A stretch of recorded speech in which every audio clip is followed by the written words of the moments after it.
So welcome to lecture 4 in Kuzari. For those of you that are here and those of you watching the recordings, I appreciate very much that your interest and participation. And if anyone wants to email me questions or issues, I'll put my, if I put my email on this screen, does it pop up? I'll do it now, and then so people can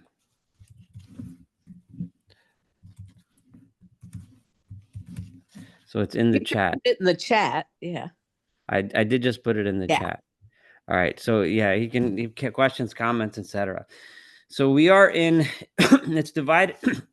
The book is divided into several essays, or ma'amarim in the Hebrew versions, and we're in the middle of the first essay, and they're all divided into each paragraph. It has a number. So we finished paragraph 10 last time, so we're about to read paragraph number 11, or Yud Aleph in the alphanumeric Hebrew version.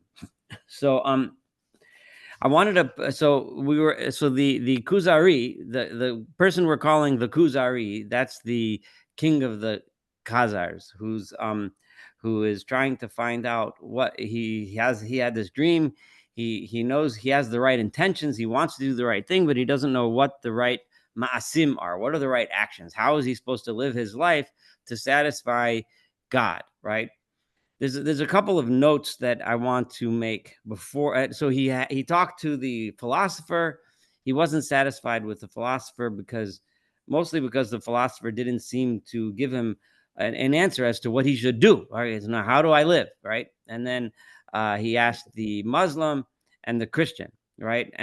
And both of them didn't satisfy him. I want to point out a few things. First of all,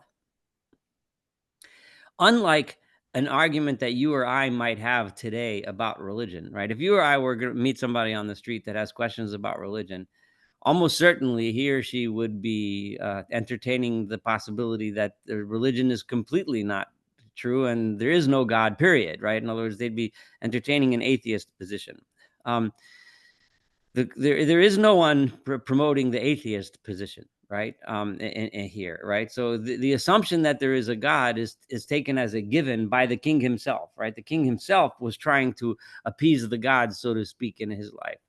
So we should never take the argument that the Kuzari, that the Chacham, that the Jew is about to give as an argument against atheism.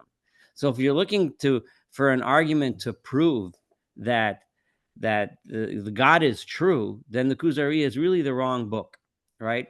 And we have to understand that whenever now the Rambam or Nevuchim might have been the right book, right?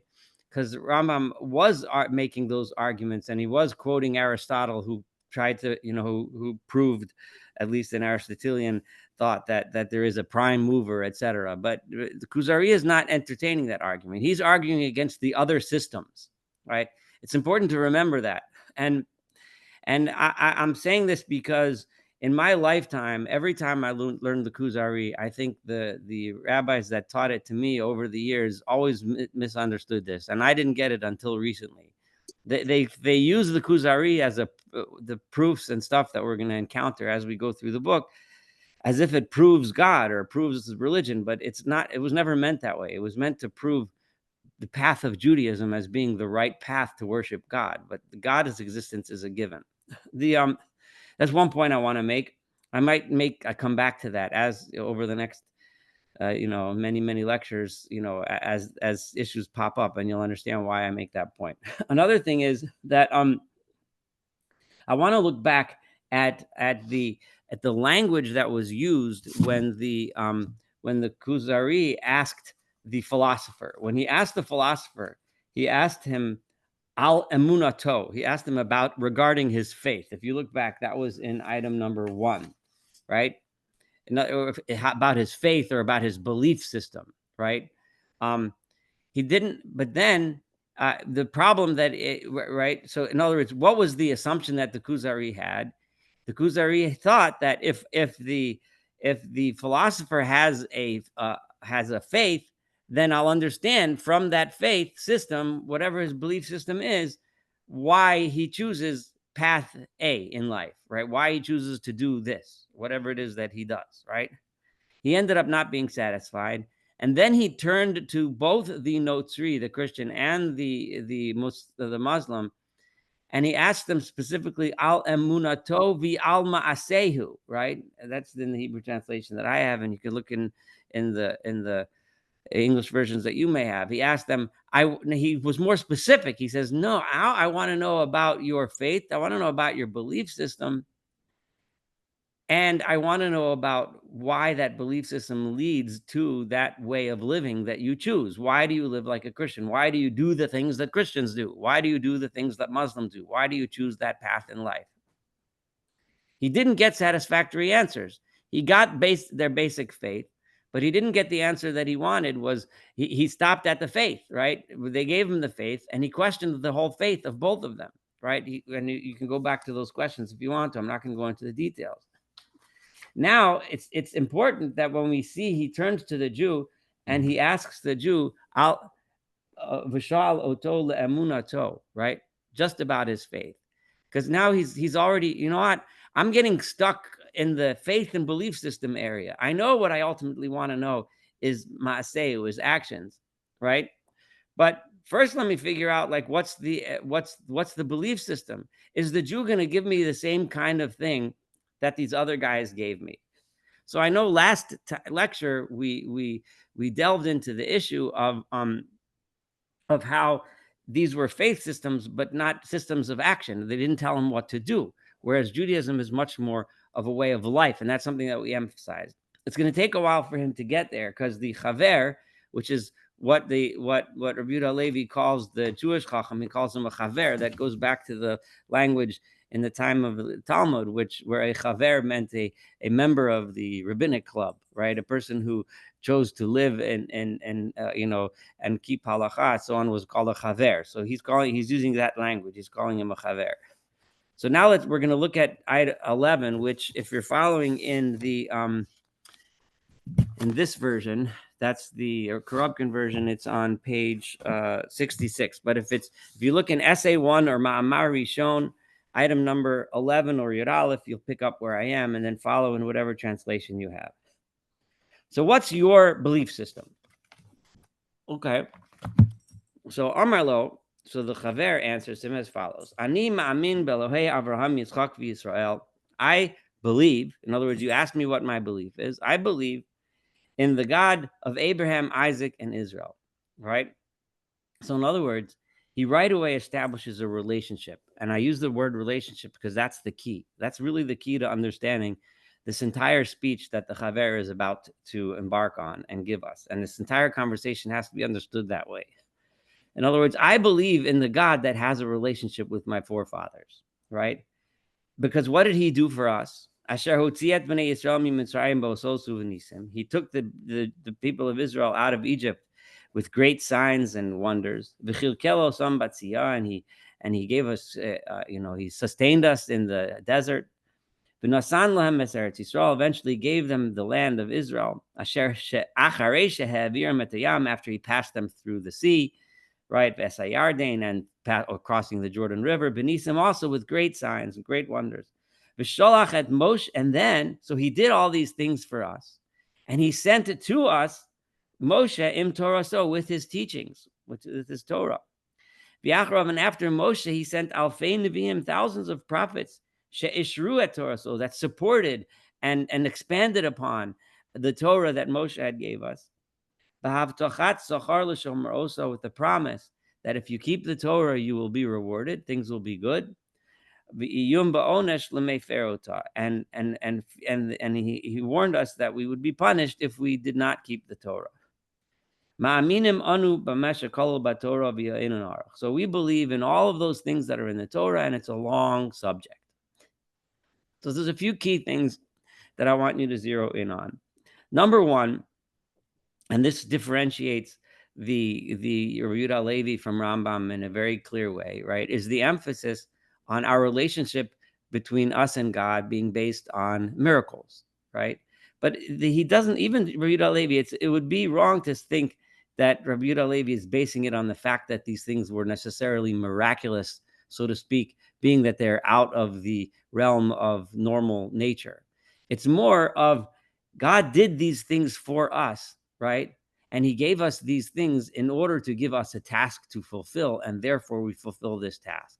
So even though the Chaver was not asked to tell him about the ma'asim, to tell him about the actions, the Chaver, who was probably present during the first parts of the conversation, sensed and realized that the Kuzari is looking for something else, right? He doesn't just want to know, right, what our philosophy is. He wants to know why we do what we do, right? So he tells him, God did so many things for us as a people, right? We were once in Egypt. We were freed from Egypt.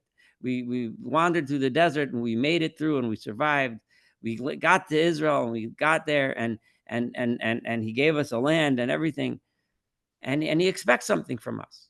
So this is a very, and what does he expect us to do? That's what the Torah is. And that's why we do what we do. So now, Amar al Kuzari, I'm in item number 12. So the Kuzari says, oh no, right? I had already decided not to ask the Jew. Their traditions their traditions are lost, right? They've been bounced around and persecuted so much. They don't even know what they believe anymore, right? And they're all of their ideas are all messed up. They don't even have any good traits left in them, right? No, he's parroting traditional anti-Semitic ideas, right? Which one would expect of a king that's not exposed to Jews in those days. He'd say, yeah, there's nothing good about them. Madua lo amarta, you should have answered me. Why didn't you answer me the following? Ata Yudi, Jewish guy. Shatamamin bebore olam, right? He was expecting him to give a philosophical discourse. I believe in the creator of the world, Misadro Manigo, who set up the world the way he is, and he runs the world. Misha bara oscha v'zan oscha, right? And he created you, and he gives you everything you need to live. And all kinds of descriptions of God, I expected you to say.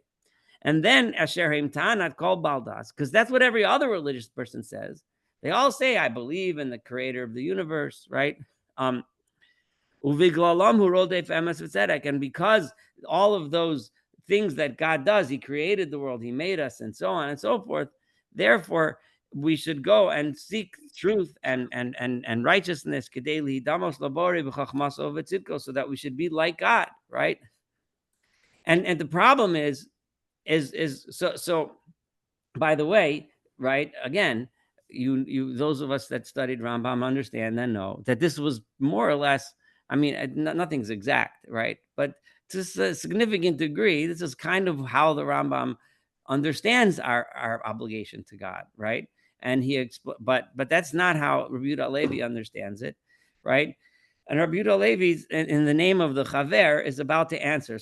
But before we see his answer, I just want to emphasize the Kuzari's question. He's saying, right, I expected you to give me a philosophical discourse, right, about the nature of God, how God relates to the world, and because of the way God relates to the world, therefore, this is the right way for us to live. Therefore, I'm supposed to do A, B, and C, right? And that's what I expected. I didn't get it from the other guys because when they started telling me about the nature of God, it didn't make sense. Right? One guy tells me how God is part human, is not human, might be human. Another guy tells me about, things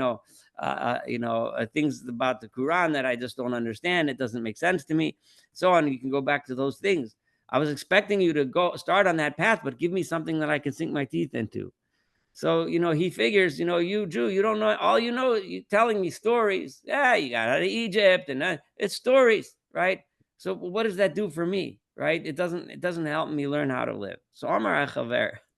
So the Chaver says something, this is a pretty remarkable answer. Masha to Omer, hi hadat ha-hegyonit ha-medinit. I'm reading in the modern Hebrew translation of Michael Schwartz, this one that I showed you guys before. So the best translation in English I have of the modern Hebrew, and we're in item 13, is those are political and religious ideas, right, that you're asking me, right? And that it's true that when one is ma'ayin, one does research, one does scientific study or logical analysis, right? Then one starts thinking about these things. So what Rabbi Yehuda Halevi is saying here as the Chaver is that sure, yeah, there's a lot we can talk about that if you want to. We can speculate about the nature of God and the nature of how we're supposed to live and all that, and those are fine subjects, right? But kalulim basfekos rabim, there's all sorts of doubts. Nobody really knows the answers to all the questions. I mean, think about how much we studied more Nevuchim to guiding the perplexed, and we're still perplexed about most of the issues that he discussed, right? So go ask the philosophers, and they can tell you all kinds of ideas, right? But they're never going to agree on one particular way that we're supposed to live, right? They won't actually agree on one opinion about how God works and how the world works, etc. Sometimes they can prove their ideas. Some of them that convince them, but might that might be convincing. That some of them there might not be, that be less convincing. But we can never prove all those ideas. So what Rabbi Yehuda Halevi here is saying through the Chaver is really a very interesting answer. He's not. I've heard this in lectures before, many years ago in Yeshiva, that he's really just brushing away philosophy, that it's just stupid. You ask these questions, nobody really knows if it's true, not true. That's not what he's doing here. What he's doing here, he's saying it's fine. We can have that discussion. If you want to sit and talk philosophy, we can talk philosophy, right? But do you really want to know why we live the way we live and why we keep the Torah? Philosophy is not the answer to that question. Because, and we can debate it, and we can have interesting subjects. We can go on for hours and hours and hours and argue back and forth, and it's all wonderful. And we feel really nice and intelligent when we finish our argument. But at the end of the story, we still will be left with perplexities. We still will be left with things we don't know, we can't prove, might be true, might not be true. So Amra Kuzari, so the Kuzari said, so you're asking me a question, and you wanted me to give a certain type of answer, but that type of answer would have led you nowhere. Which, in fact, you got nowhere. You asked those questions of 3 philosophers, and where did you get? Nowhere. So you want me to tell you something different. So I'm telling you something different. We keep the Torah because we have a relationship with God. God did all of this for us, and he wants us to live a certain way. Okay? So let's hit item number 14. So the Kuzari responds, you know what, Jew? Right? I think I like what you just said. They are much nicer and much better than what all the other guys started off saying. I want you to keep on going, right? So the Kuzari, it realizes that this Jew has a whole different approach, a whole different, way of thinking. So let me hear more. I want to hear a little bit more. So Amar Chaver. So the Chaver said, I'm sorry, I made a mistake in the translation. No, not better than what they had said, but better than the way you had started. In other words, I like what you just said about philosophy, but I still didn't really understand what you meant when you told me about how you believe in the God of Israel who did all these things for you and expects you to keep the Torah. Explain that a little bit more. Tell me more. The Chaver said, no, you misunderstood me. This is in item 15. That is the entire point. That's the proof. The proof that Judaism is the better path than those other paths is the very point that I made. Yes,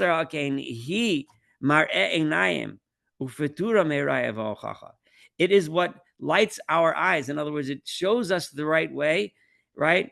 And it is better than proofs. It's better than philosophical proofs, right? We can argue about philosophical proofs, but we can't argue about our history. We know that we were once slaves in Egypt. We know that we were freed from Egypt. We know that we settled the land of Israel. We know that we have this relationship with God, right? We don't need to debate these things, right? You can debate. This is why anti-Semites, the first thing they like to do is erase our history, right? Because our history is the basis of everything, right? Our special history is what makes us special, right? Right? This relationship, the back and forth we've had with God, both the good things that he's done for us, and unfortunately the punishments that we receive, over history and the generations. But it's that relationship that obligates us to live in a special way, which we call Judaism, right? And you can't separate the two. Omar Kuzari, how is it true that I don't understand what you mean, right? Tell me what you mean, that this is the proof that this is the right path. So Omar HaChaver, and again, this next group of items, from about, I think it's from here until around 25. I'm going to read through them, but they've been terribly misunderstood by a lot of people that teach Kuzari, and I'll bet that if you go online and look at other Kuzari lectures, you'll see people explaining it another way. I mean, if you like their way better, that's fine. You're welcome to like it, but I'm going to teach it my way. Okay. But Omar HaChaver. So the Chaver says like this: Harshei li lahakdim hakdamos. Let me make some introductions. Give you some premises, introductory comments. Right? I see that you don't really respect and you don't really understand what I'm trying to say, and you're making light of my words. So let me give you some examples. Okay. So I do want to make a point here offline, and that is the Kuzari, Rabbi Yehuda Levi, is telling us what we've known and we've learned together, all of us that have been studying together, that there aren't simple 5-second TikTok video answers that can answer the big questions of life. They don't exist. And if you're looking for them, then you might find some random stupid nonsense, but you will not actually find the answers. It takes time. You have to think. You have to use your head. Right? And it takes reading, it takes understanding, it takes debate, it takes discussion. And here he's going to use an example to show us that it's the relationship with God is built on him treating us in a special way, and therefore us having to live in a special way. So Amar Kuzari, this is item 18. Go ahead. Tell me, if you really want to explain this to me, tell me your introductions and go for it. So Amar Chaver 19. So the Chaver answers, Lu Nemar Locha ki shalit hodu mu'ula. If I told you that there's a great king in India, and it's worth it for you to consider him great and praise him and exalt him, right?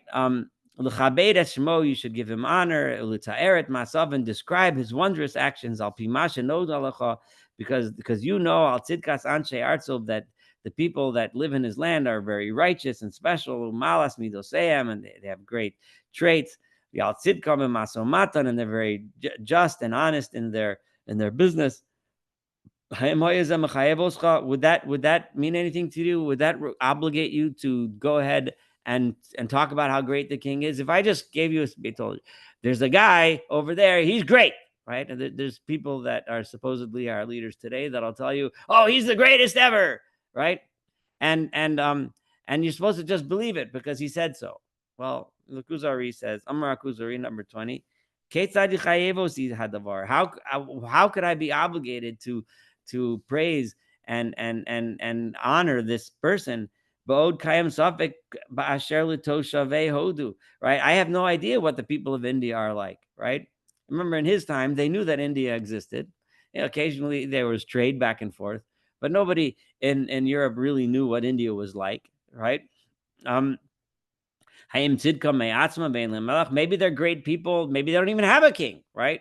Right? Or maybe they do have a great king, and that's why they're great. Or maybe they're just great people that have great kings. In other words, bottom line, I don't know anything about India, so how could I'm not going to do it just because you told me. So Amar Chaver, so the Chaver then says, matanos hodios. But let's say his messenger came to you and he brought you special gifts from India. That it's clearly obvious from the nature of these gifts that these are special gifts that only come from India, and they're amazing things that are incredible, right? Yachad and Migeras, and it's together with it is a signed, sealed letter. It's signed by witnesses. It's sealed with the seal of the King of India. lavna la trufos, and together with this, there's medications, right? Sheterapena oscha mimachlosacha, that will heal all of your illnesses. V'tishmarna al b'rusecha, and will keep you healthy. Ura alim lo'ivecha, and poisons that you can feed your enemies. V'nalanim chamimbach, some kind of bioweapon that you can use against your enemies, right? Shetis ames itam bahem. You won't even need armies and ammunition to fight your enemies. Would then you accept to listen to him? In other words, if the king gives you something, heals your illnesses, helps you in your fights against your enemies, right? Helps make you healthy, helps make you strong. He does something for you. And with it comes the evidence that it's from him. Now will you say that he's a great king, right? Amra Kuzari, the Kuzari answers, now, yeah, sure. Now the doubt is removed. Hakodem, the doubt that I had before. First of all, before I didn't even know if they have a king. Now I know they have a king. And now I know that not only is there a king, but he's able to send me nice things and wonderful things, right? He's able to send messengers all the way here to Europe, right? So Amar Chaver, so the Chaver responds, this is item 23, so now if I asked you, how would you describe him? Would you say, oh, he's just a guy? Or would you say he's a great king, right? So Amar Kuzari 24, I will describe him with things that I know to be true based on what I've actually seen with my eyes. Right? And together with that, right, I would also the things that are well known to others. Now that I know that he's real, and now that I know that he's capable of doing the things, and he's sending things to me, and so that are incredible things. So now when I hear people say that there's the great king and they tell me another story, I'll say those stories too, right? Because they're clearly true based on these things that we were just discussing that just happened. So item 25, Amar Chaver,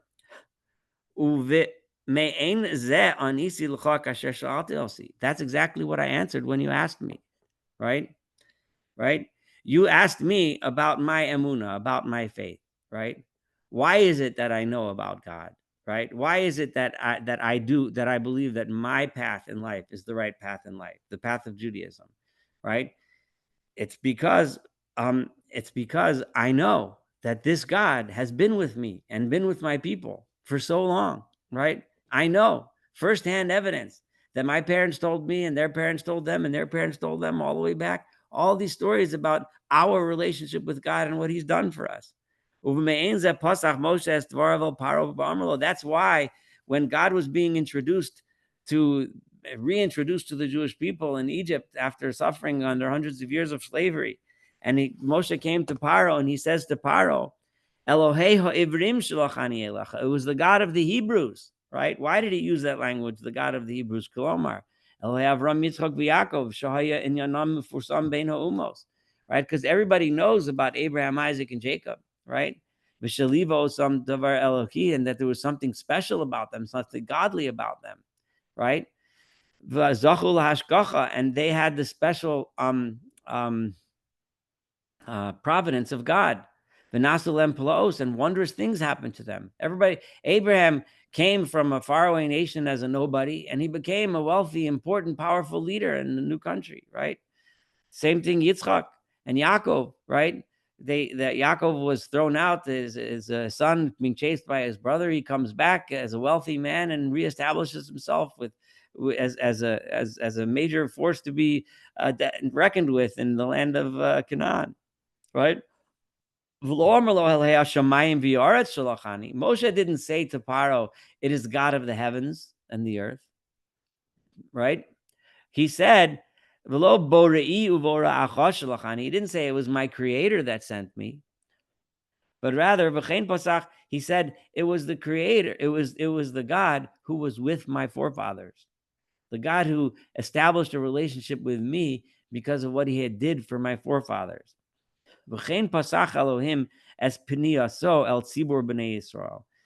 similarly, right, when God turned to the people of Israel and was trying to reintroduce himself because they almost had lost their knowledge of God and during the difficult years of slavery, He said, Ani Elohim shato veroso, asher hotzei sicham eretz Mitzrayim, right? And as God, I mean, and for forever on in history, God always refers to, when he comes to us, he says, I am the God who took you out of Egypt, right? V'lo amar ani borei olam u'vorachem, right? He doesn't say, I'm the creator of the world. He tells us what he did for us, right? V'chein pasachti es dvarai elecha, nesicha kuzarim. And that's why I began my words to you, king of the Khazars. Mekivan sheshalta osi al emunasi, you asked me about my faith. Anisi locha kafi shemutal alai, I answered that which is incumbent upon me to answer. V'al kahal b'nei Yisrael, and to the entire congregation of the children of Israel. Asher nisbarer Elohem amitus oso mare eina ayin. This is true to us because of what we see with our own eyes. And the tradition that is trustworthy, asher kamoa kamare ayin, which is just as good as our own eyes. So over here, what he's saying here, right, is that our obligation to live the life that God commands us to live, right, comes from the fact that we recognize and appreciate the special relationship that we have with him, the things that he does for us today, the things that he did for our parents and our grandparents and our great-grandparents, and so on and so forth, all the way back to our earliest ancestors, Abraham, Yitzchak, and Yaakov.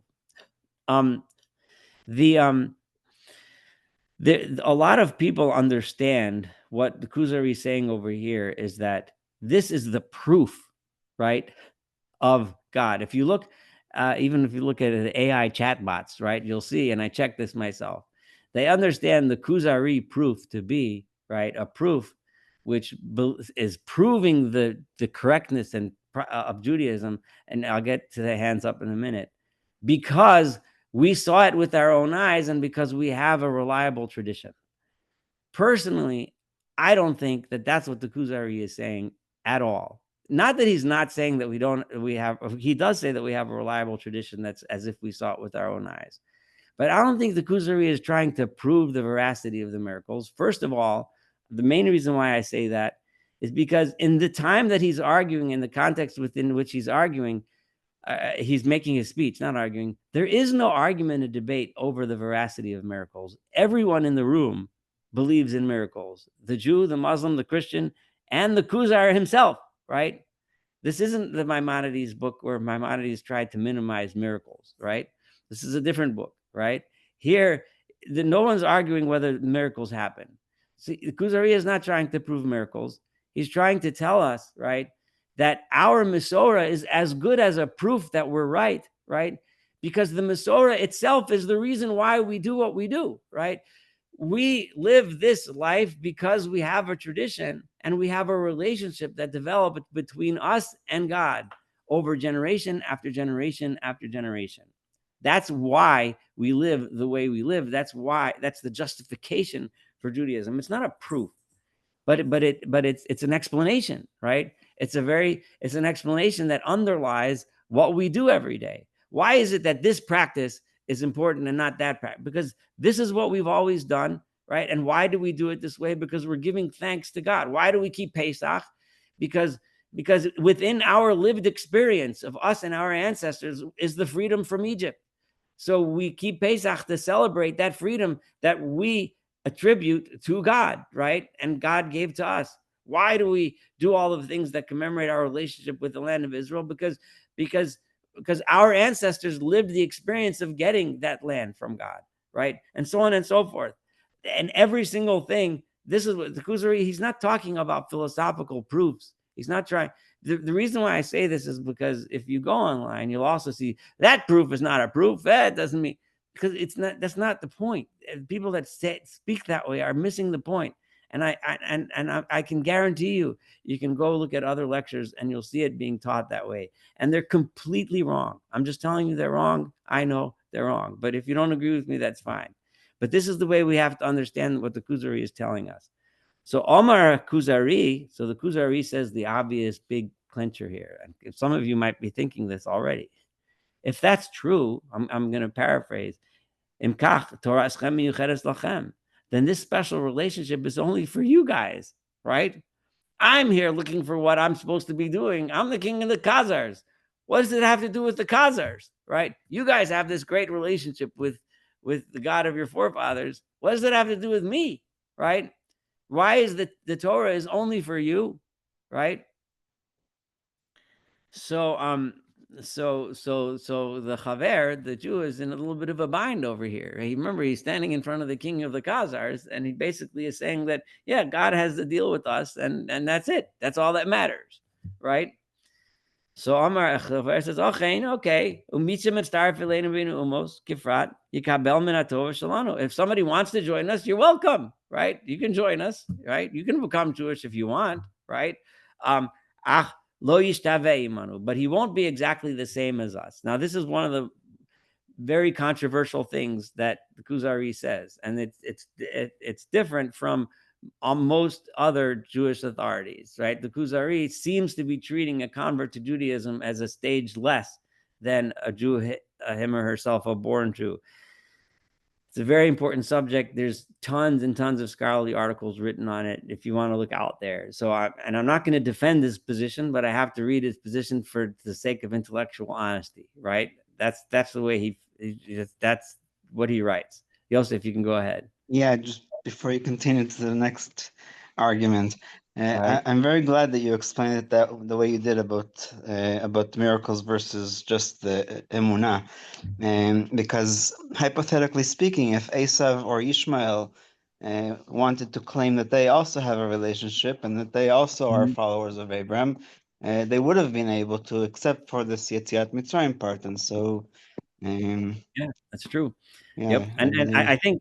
I think the thing for me though, I'm bringing it up again. The reason why I think it's so important for me to emphasize that is because it pulls the legs out from all of the because all the people that say that it's not a good proof, because scientifically, it's not right. Logically, you can, but when you understand that he's not actually proving, then then there's no you can't pull the leg out from under that. But yeah, you're right. Those would have been, good examples. They also had forefathers that had relationships with God, right? Another answer that the Kuzari could have given, I mean, not the Kuzari, that Rabbi Levi or in the mouth of the Chaver here could have given was maybe your nation has a special relationship with God that you could lie. You're the king of the Khazars. Look at your beautiful land, Khazaria, right? There must be nice mountains and rivers in Khazaria, and they must grow nice. I don't know, whatever they grow in Khazaria, right? But he didn't take that tact, right? He could have said, "Yeah, we have our special relationship, which obligates us to live this way, and you have your special relationship, whatever that relationship." But that's not the tact he took, right? He says, if you want to join us, right, you can. And you will also be part of us. You will also gain from this great benefit of being part of our nation, but you will never be the same. However, had the Torah been obligatory upon us because God is our creator, then all humans, both black and white humans, in other words, all humans all across the world would have been this equally, right? Obligated in the same Torah. Kikulam bru avisala, that where they're all created by God, we're all equally His creations. Avochiv Torah, but you're asking me about what leads to my specific way of life, the life that's guided by the Torah, right? The reason why our life is guided by the Torah and not everyone else's is because we had the special privilege of the exodus from Egypt. And God stuck with us because we are the choice, the skula, the chosen of all of the nations, right? So the Yehuda Levi is presenting an idea here also, which is a very important idea, right? And that is that God stays with us because we are the choicest, right? That's a very highly charged idea, but this is an idea that Rabbi Levi presents here. Okay. You can like it, you can not like it, you can debate it, you can say what you want, but that's what he presents. So Amar Kuzari. So the king says like this now, right? Ro'ani, I see Shata Hayudi, that you, Jew, hafachpech, right? You were saying good, we were making a lot of sense, and now you're not making sense again. What you're saying it sounds secretive. It sounds it's not easy to understand anymore, right? In other words, because remember, the Kuzari is under the assumption, the king of the Khazars is under the assumption that there is a right way to live, which would affect all humanity. Everyone should live, including me, Mr. King of Khazar, right? Right? So I should, and now you're trying to tell me that there is no right way. There's just a way that you guys live. And so I'm losing you. So Amar HaChaver. So the Chaver says back to him, Hachelek harozeh biyoser shebahem, right? Hu hashamein biyoser im tarchiv li libcha ad she'archiv liva aram, right? The one that's hardest for you to understand is really the most, razeh meaning thin, something that's very skinny and withered, right? As opposed to the fattest, the juiciest, right, of them. If you would just open your heart until I can continue to expand upon them and explain them a little more, the things that you least understand are actually the most precious and the most understandable. So Amar HaKuzari, Emor Masha Torah, say what you want to say. Go ahead. I'm giving you permission, right?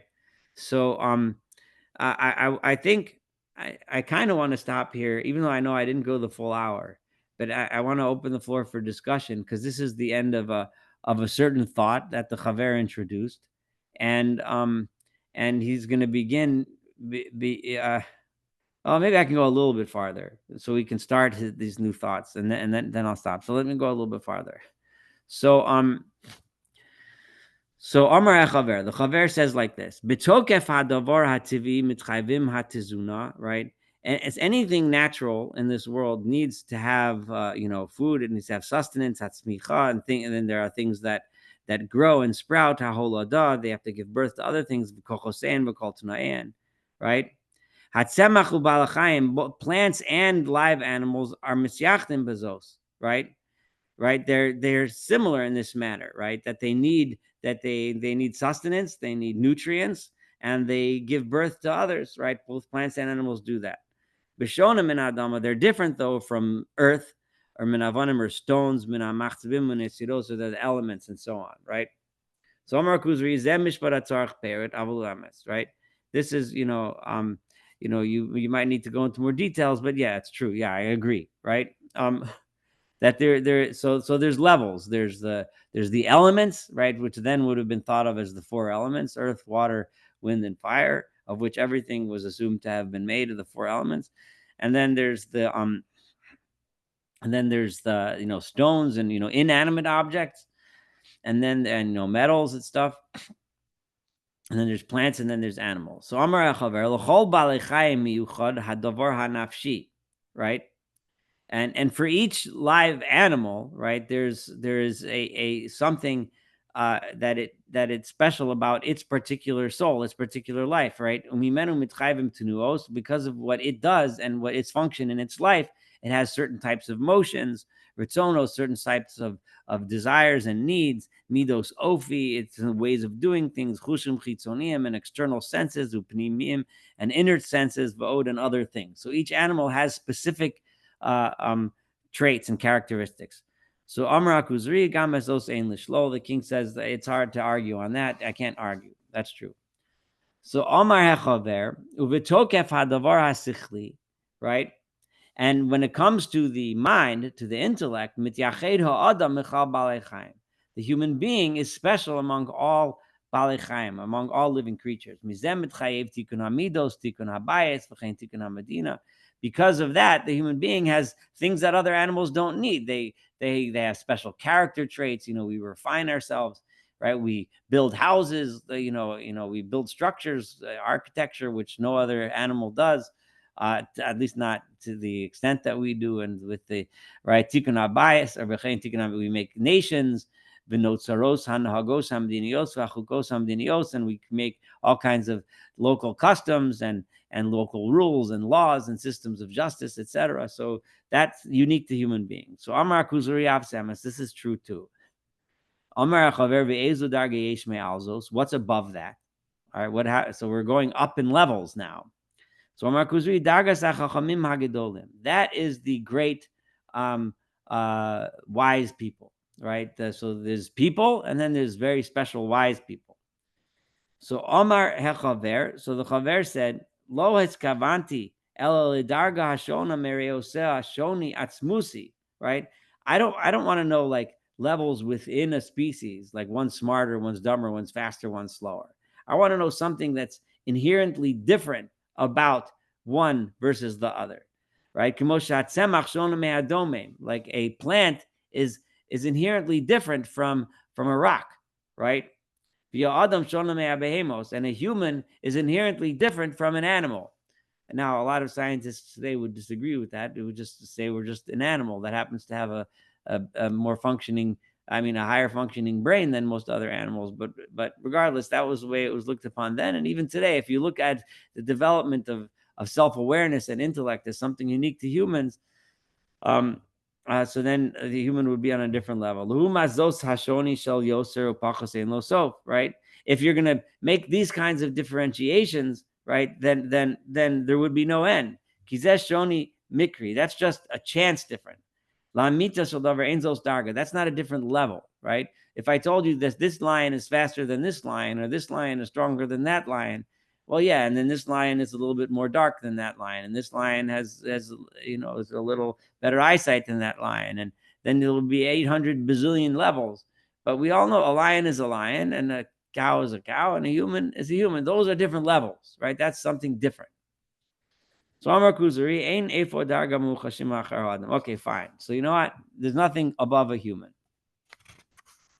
Okay, we're not going to be able to do this whole thought. It's just too much for us to get into this time. So the first, I just want to I'm going to stop here. I'll do a quick review of that little intro. So next time we'll get right into the meat of the Chaver's argument, right? But first, I just want to review quickly, right, what the Chaver said that was different from the others, right? Number one, he established that that we keep the Torah because of our special relationship with God, right? We keep the Torah because God took us out of Egypt, gave us the land of Israel, and so on and so forth. This is the reason why our life is, we lead our lives the way we lead them. Not because of the fact that God is the creator, but because of the fact that God has a special relationship with us. That's the basic point. Now I'm going to open the floor. We have a few minutes to discuss. I'm especially interested if anyone has thoughts in comparison to how this differs from what the Rambam said. Remember, the Rambam told us at the end of the book, he had a whole section on why we do the mitzvos, right? And what was the thrust of all of the Rambam's ideas, right? It was because it made sense, because the mitzvos had a logical reason. Sometimes he says, I might not know what it is, but if we understood the historical circumstances, we would know the logical reason. The Kuzari is giving a very, very different argument. He's saying we keep the mitzvos because God has been treating us special for all of these years and has a special relationship with us, and therefore he told us to keep the Torah. Does that change? We can just think about that. Does that change how you approach, living as a Jew, right? Well, all I can say, if I went to any of my Christian friends, right, they would say that's absurd. They'd say we've benefited. We have Jesus. God's been good to us. We've thrived, and I don't think I know they don't underwrite or subscribe to the idea that we've been special beneficiaries of God. They just don't. I can't say what people would necessarily say. I think there's a good chance that you're right. At least a lot of people would answer like that. It is a flaw to this argument. That's why, I almost would have rather have had him answer the Kuzari, the king, the Khazar king, and say, we all have a special relationship with God, right? We all look at our lives and see the things that he gives us, right? And and for us, right, this is the Barry wrote me an email the other day. This is the covenant that we have with God, right? That we keep the Torah, right? And we have a special mission, right? Now you also might have such a mission, right? But and we develop our relationship because and that happens in us in our personal lives too, right? Because I love the idea that the core idea of what Rabbi Levi is teaching us, right? In other words, it's about this relationship, even if whether or not what happened, what the miracles happened, whether you believe or not, it's not even that important. What's important is this bond that we've created with God and our understanding of God over thousands of years, and that's why we live the way we live.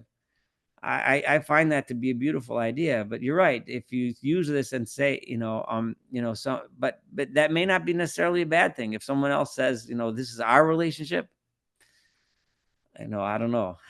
Well, But and yeah, then they would go further. And frankly, between us, I have a daughter-in-law who's not Jewish, and she would say nonsense. She'd say, "I have a special relationship," and and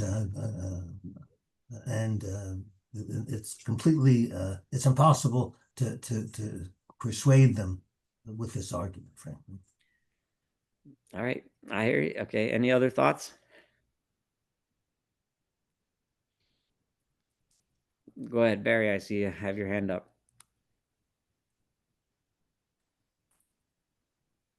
No? Okay. Yeah, you have to unmute yourself. Okay, go ahead. We once had a senior rabbi at my congregation, Samuel Skolnick, Zichrono Livracha.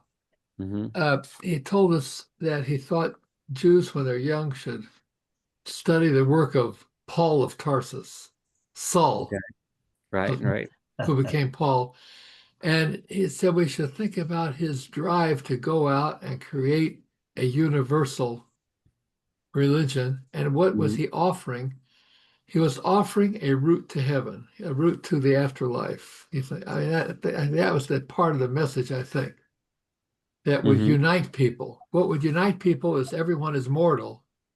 And if you want to be beyond mortal, you have to behave in such a way that you earn. So I don't know that the Christians were satisfied by this. They didn't want to have to earn it. Yeah. And there were a lot of things they didn't want to have to do to earn it. When it came to the circumcision, as obeying Shabbat and a few other little things. Yeah. So, People want an easy way out. I've always said that. People want to say, "I believe," and now I go to heaven, right? But when Paul gave his lectures to the Romans and to the places where he went, Ephesus, other places throughout the Greek world, he put a lot of stress not only on the life of Jesus, but on the mitzvot. And at the Sermon on the Mount, Jesus told his people, "You have to know the law." Now let's talk about other things, but you have to start with knowing the law, and understand the meek will inherit the earth, and all that kind of thing that he talked about on the Sermon on the Mount. Yeah. That's my limited knowledge of Christianity. Yeah, well, I don't have a tremendous. All I know is whatever secondhand knowledge we hear all around. I mean, I have read the New Testament. It was a long time ago, so I certainly don't consider myself an expert. But yeah, I mean, I think I think we've exposed one of the flaws in this argument. But we're gonna have more chance to discuss this. And to be honest, I'm kind of processing this myself. I wanted to say this in the beginning, and that is that I want to teach and understand and appreciate what Rabbi Yehuda Levi has to offer. But I myself have always found, and this should come as no surprise to most of you, myself leaning much more towards the Maimonidean rationalist approach. But I want to make sure that when I give Rabbi Yehuda Levi his due and try to absorb what he's trying to teach us, and on thoughts like this, I do see flaws, in this argument, just like you mentioned before, Jeffrey, that it's like you know, the Kuzari's question was a very good question. Okay, so that explains why you Jews have this relationship, but what does that mean to me? What does that mean to everyone else on this planet? So we'll see in a minute how Rita Levi addresses that. We started.